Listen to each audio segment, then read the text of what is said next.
What's everybody? How are we feeling? I fucking love batting cleanup at the Dayton Poetry Slam.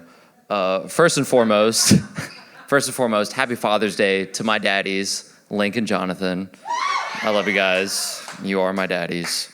One of like 7 or 8 that I have.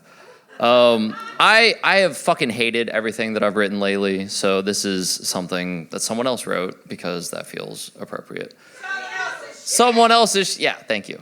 When I was a kid, when I was like 12, 13, and I was like really getting into the written word and poetry, I was obsessed. I thought the end-all be-all of poetry was these super irony-poisoned, socially maladjusted, terminally online Twitter motherfuckers. No, for real though.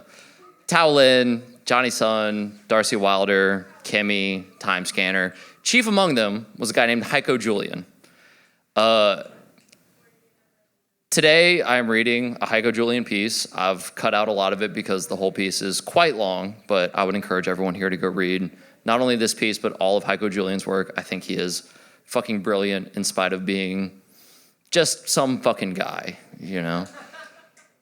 So, without further ado, these are selections from Heiko Julian's piece. There's no reason for tigers to be beautiful, they just are. If I got really intense on you, would that be a problem?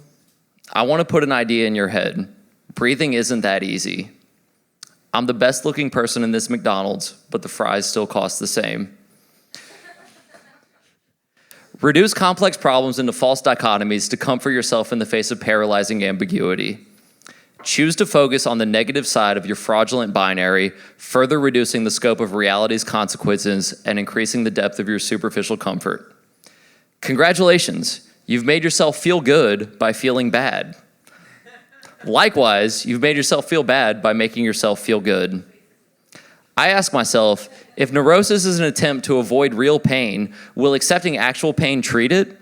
Should I hire someone to whip me with a fly swatter? To be honest, it's difficult to hold myself accountable to anyone or take responsibility for my actions because I'm so much fucking smarter than everyone else. I've been winning arguments at my local GameStop all afternoon by proclaiming myself to be a realist before making my point. This is too easy. I drive home with an unearned sense of self-satisfaction and make a conscious effort to live up to everything that chillaxing may entail. It's a lot of pressure, but the cool thing about excessive comfort seeking is that if you do it well enough, you get to be alone all the time. You can work on your life's work. That's what I do. For instance, I'm watching a nature documentary and just feeling sorry for everything.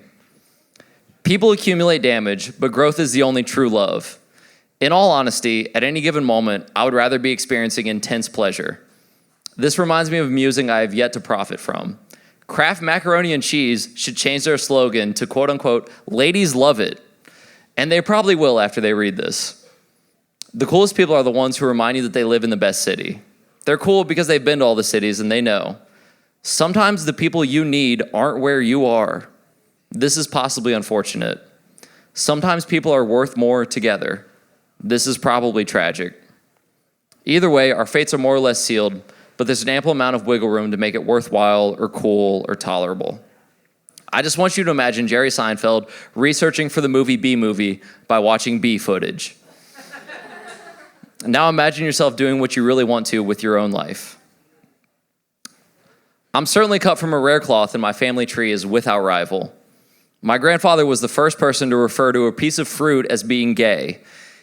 He said this during one of the wars when he forgot how to open an orange for a minute.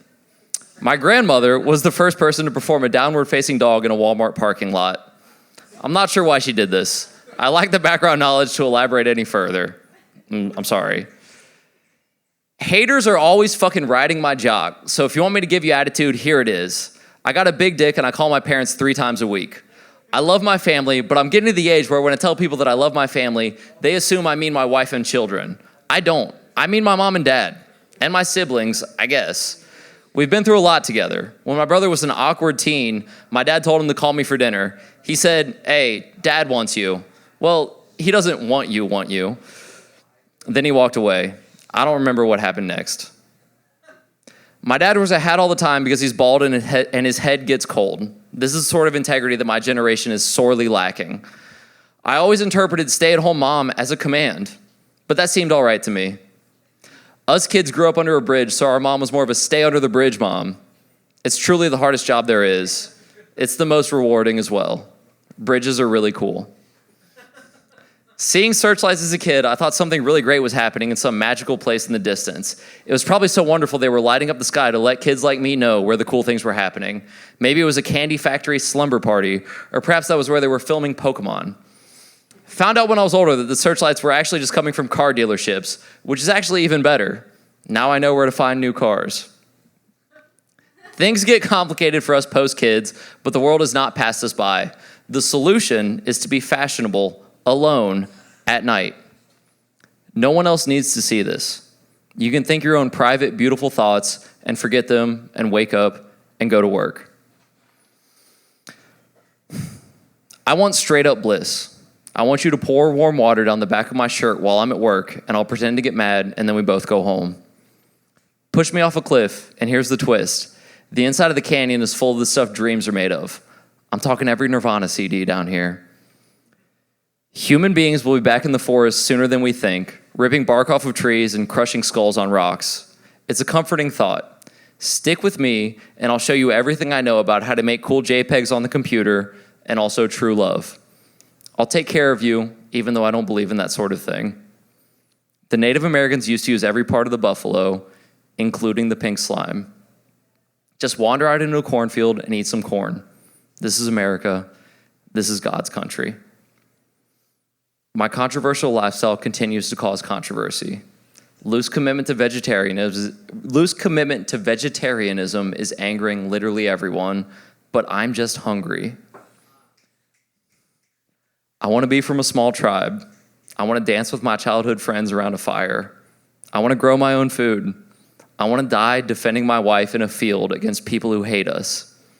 A human being needs humans to love, and more importantly, humans to hate.